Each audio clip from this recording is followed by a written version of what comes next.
Gondor dog food production line. Full automation and high productivity. Dry dog food production line. Wet dog food production line. Break the bones into small particles. Grind the broken bones into a paste. Squeezing raw materials through molds. Form a porous and crispy structure. Used for drying before packaging. Mix oil and seasonings on feed. Cool and transport to packaging machine. Efficient expansion, stable production capacity. High degree of automation.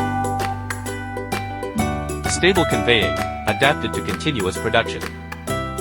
Precise screening. Mix oil and seasoning on the surface of feed.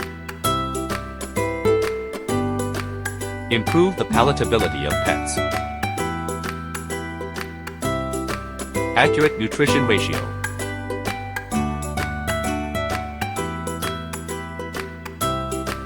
Finished product display. Application product display.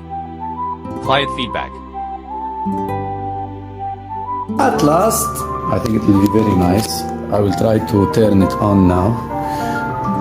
Okay, this is the rotation. This is the fan.